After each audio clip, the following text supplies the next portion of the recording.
कहते हैं कि एक सोल्जर का मूल कर्तव्य is service towards the nation.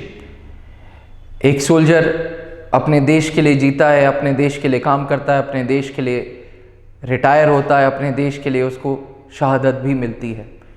पर एस्पिरेंट्स एंड व्यूअर्स, सोल्जर्स के अलावा भी कुछ ऐसे जीव हैं जो अपने देश के प्रति मोटिवेटेड रहते हैं, जो अपने देश के प्रति सर्विसेज देते हैं, जो अपने देश के प्रति काम करते हैं, जो देश के प्रति सर्विसेज के दौरान रिटायरमेंट भी होता है और कभी कभी देश के लिए शहादत भी होती है। पर यह शहादत कभी कभी अननोटिस चली जाती है।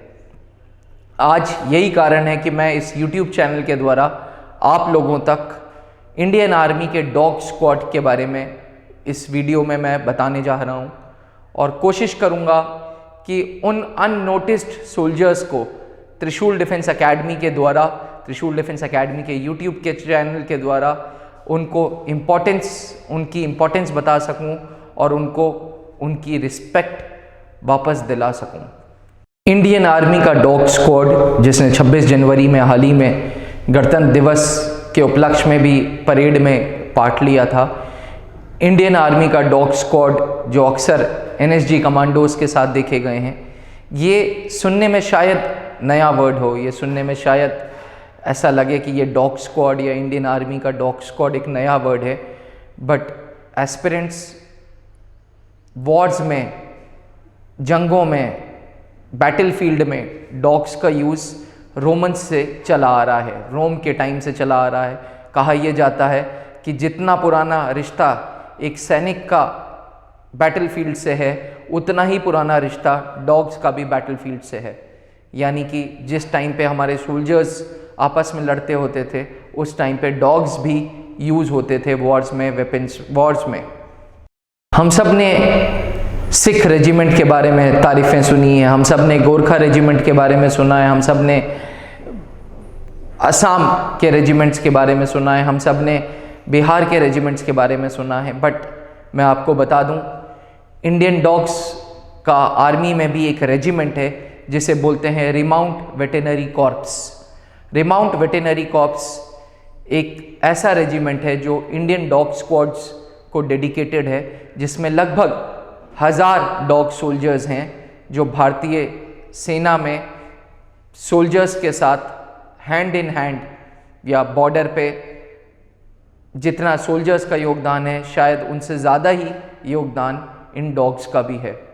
रिमाउंट वेटेनरी कॉर्प्स सुनने में एक नया शब्द, बट शायद आपको ना पता हो कि शौर्य चक्र से ये रेजिमेंट को संबोधित किया गया है। इस रेजिमेंट को शौर्य चक्र भी मिला है। जिस तरीके से कमांडो बनना आसान नहीं है, एक कमांडो को अलग अलग ट्रेनिंग से गुजरना पड़ता है, एक कमांडो को अलग अलग टेस्ट से गुजरना पड़ता है, एक कमांडो को अलग अलग टेस्ट दे के फाइनली वो पास या फेल होता है, उसी तरीके से रिमाउंट वेटेनरी कॉर्प्स में भी डॉग सोल्जर्स को अलग अलग ट्रेनिंग दी जाती है। इस ट्रेनिंग के बाद उनका टेस्ट होता है और लगभग जो सक्सेस रेशियो है वो 3 में 1 है। यानी कि अगर 3 डॉग्स को ट्रेनिंग देते हैं तो शायद जाके एक डॉग वो ट्रेनिंग कंप्लीट कर पाता है और इंडियन आर्मी में एक डॉग सोल्जर कहलाता है। 1000 डॉग्स की नफरी वाला ये जो रिमाउंट वेटेनरी कॉर्प्स है, इसका मूल कर्तव्य सर्च एंड रेस्क्यू ऑपरेशंस में है। इसका मूल कर्तव्य IED आइडेंटिफाई करने में है। इसका मूल कर्तव्य है जब टेररिस्ट वेपन लेके खड़ा होता है और होस्टेजेस रहते हैं, तो यही डॉग्स, यही रिमाउंट वेटेनरी कॉर्प्स के सोल्जर्स, डॉग सोल्जर्स उन टेररिस्ट पे अटैक करते हैं और उनका वेपन छीनते हैं। व्यूअर्स, अक्सर हमने मूवीज़ में देखा है कि किसी भी घर में एक आतंकवादी घुस जाता है, घर वालों को होस्टेजेस कर लेता है और क्योंकि होस्टेजेस खोने का डर रहता है, इसलिए इंडियन सोल्जर्स नहीं जा पाते और वहाँ पे डॉग्स जाते हैं। ये सीन बिल्कुल सच सीन है। असल दुनिया में, असल ज़िंदगी में अक्सर जम्मू कश्मीर में, म्यांमार में तो अब टेररिस्ट ऑपरेशंस ख़त्म हो गए हैं, बट जम्मू कश्मीर में जब घरों में आतंकवादी हमले होते हैं और होस्टेजेस रख लिए जाते हैं आतंकवादी, तो यही रिमाउंट वेटेनरी कॉर्प्स के सोल्जर्स, ये 1000 सैनिकों में से एक कुत्ता सैनिक जो होता है, एक डॉग सोल्जर जो होता है, वो तुरंत अटैक करता है और पूरा का पूरा उन टेररिस्ट से वेपन्स छीन लेता है। यानी कि अगर हम ऑपरेशंस की बात करें तो आईईडी बॉम्ब्स होते हैं उनको आइडेंटिफाई करना, लैंड माइन्स आइडेंटिफाई करना, सर्च एंड रेस्क्यू ऑपरेशंस करना और साथ ही वेपन्स, असॉल्ट डॉग्स होते हैं जो वेपन्स छीन लेते हैं, ये सारे काम इन रिमाउंट वेटेनरी कॉर्प्स के सोल्जर्स, डॉग सोल्जर्स के हैं। आमतौर पे हम आप साइन लैंग्वेज तब यूज़ करते हैं जब सामने डम्ब लोग या वो गूंगे लोग हों जो बोल ना पाएँ। अक्सर दूरदर्शन में पहले ज़माने में जब न्यूज़ चलती थी तो साइन लैंग्वेजेस का यूज़ होता था ताकि जो बोल ना पाएँ वो चीज़ समझ पाएँ, वो लोग समझ लें। रिमाउंट वेटेनरी कॉर्प्स के जो डॉग सोल्जर्स होते हैं उनकी ट्रेनिंग में भी साइन लैंग्वेज का यूज़ होता है। रीज़न ये है कि अक्सर सर्च ऑपरेशंस में, अक्सर होस्टेजेस के केस में, जहाँ घरों में होस्टेजेस टेररिस्ट ने बंदी बना रखे हैं, उस केस में सोल्जर कमांड नहीं देता डॉग्स को। सोल्जर डॉग्स को साइन लैंग्वेज के द्वारा अपनी चीज़ें बताते हैं और इन डॉग्स को ट्रेन किया जाता है ये साइन लैंग्वेज समझने के लिए। व्यूअर्स, ये बहुत बड़ी बात है और बहुत गर्व की बात है क्योंकि साइन लैंग्वेज समझना आम आदमी के लिए भी बहुत मुश्किल होता है। आप सोचें, वो जीव जो बोल नहीं सकता वो पूरी की पूरी लैंग्वेज, साइन लैंग्वेज समझता है और उसी के अकॉर्डिंग एक्ट करता है और मिशंस को सक्सेसफुल बनाता है। एक डॉग का बहुत बड़ा योगदान रहता है कोई भी मिशन को सक्सेसफुल या फेलियर बनाने के लिए। हाल ही में यूपी पुलिस ने, मैं पुलिस की बात कर रहा हूँ, यूपी पुलिस ने एक डॉग को प्रॉपर श्रद्धांजलि दी थी जिस डॉग का नाम था टाइगर। काफ़ी न्यूज़ में भी था, अगर आप चाहें तो उसके बारे में सर्च कर सकते हैं। ये वो जीव हैं जिनका कंट्रीब्यूशन अननोटिस चला जाता है। आज यही कारण है कि मैंने इस टॉपिक को चुना और इस टॉपिक पे वीडियो बनाई।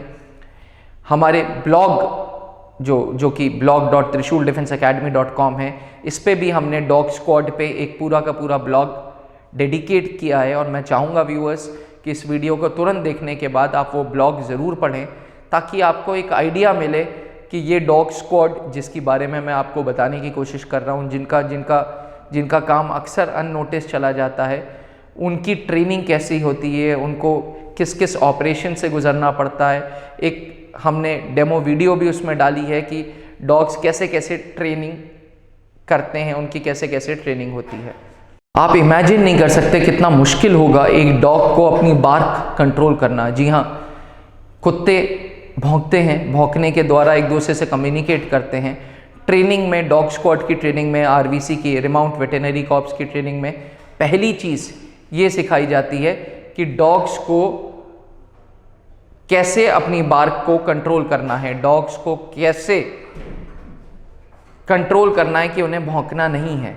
ये बहुत इंपॉर्टेंट चीज़ है जो कि डॉग स्क्वाड की ट्रेनिंग के दौरान बताई जाती है डॉग्स को। शायद यही रीज़न है कि लैब्राडोर्स, गोल्डन रिट्रीवर्स, ये दो वो डॉग्स हैं जिन्हें चुना गया है स्पेसिफिकली डॉग स्क्वाड्स के लिए।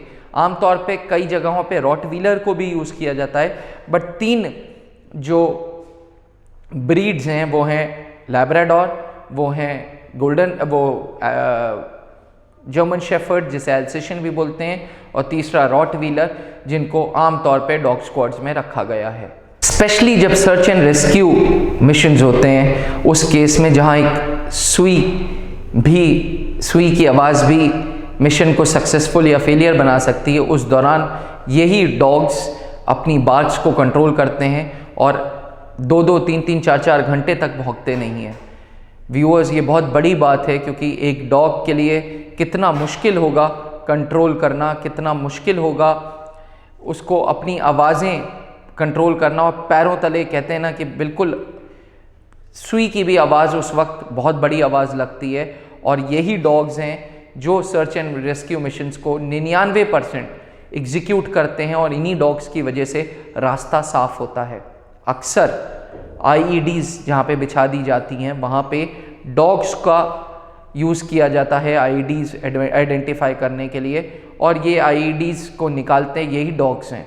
व्यूअर्स, हम सबको ऐसे डॉग्स के लिए, ऐसे डॉग स्क्वाड्स के लिए एक अलग रिस्पेक्ट रखनी चाहिए, एक अलग लेवल ऑफ कहते हैं ना कि एक इज्जत देना, वो बहुत ज़रूरी है इस डॉग स्क्वाड को। कहते हैं कि once a soldier is always a soldier. एक सोल्जर को तो हम इज्जत दे देते हैं वेटरन्स के नाम से, बट कहीं ना कहीं ये डॉग स्क्वाड्स की इज्जत जितनी उनको मिलनी चाहिए वो नहीं मिलती है। शायद आपको ना पता हो, बट 2016 तक डॉग स्क्वाड्स को, जो जिन डॉग्स रिटायर हो जाते थे उनको मार दिया जाता था, मर्सी किलिंग कर दी जाती थी, क्योंकि ये डॉग्स बड़े एक्सपेंसिव हो जाते हैं। इन डॉग्स पे बहुत मेंटेनेंस लगता है। एक पर्टिकुलर डॉग 8 से 10 साल की सर्विस देता है। 8 से 10 साल की सर्विस के बाद ये रिटायर हो जाते हैं, और रिटायरमेंट के बाद बहुत मुश्किल हो जाता है इनका मेंटेनेंस। इसलिए 2016 तक मिलिट्री क्या करती थी, आर्मी, इनका जब सर्विस का टाइम पूरा हो जाता था तो इनको मर्सी किलिंग कर दी जाती थी, क्योंकि इनका मेंटेनेंस बहुत हाई था। लेकिन 2016 के बाद डिफेंस ने भी कहीं ना कहीं एक रिस्पेक्ट रखी है। मिनिस्ट्री ऑफ डिफेंस ने एक बहुत अच्छा जीओ पास किया, जिसके तहत जो डॉग सर्विसेज से रिटायर हो चुका है वो आम आदमी के लिए ऑप्शन ओपन है, वो आम आदमी उसको अडॉप्ट कर सकता है।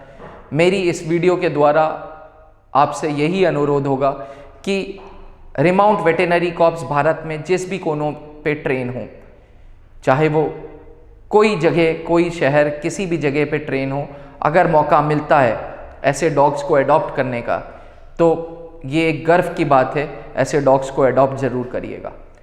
ब्लॉग पढ़ना ज़रूर मत भूलिएगा, क्योंकि ब्लॉग से हमने अपने इस ब्लॉग से कोशिश की है कि ऐसे डॉग स्क्वाड्स को एक रिस्पेक्ट दे सकें। आशा करूंगा कि आपको ये वीडियो पसंद आई हो, और साथ ही अगर ज़रूरत लगे तो दोस्तों को, एक्वेंटेंस को ज़्यादा से ज़्यादा वीडियो शेयर करिएगा, और इस चैनल को ज़रूर सब्सक्राइब करिएगा। Thank you. जय हिंद।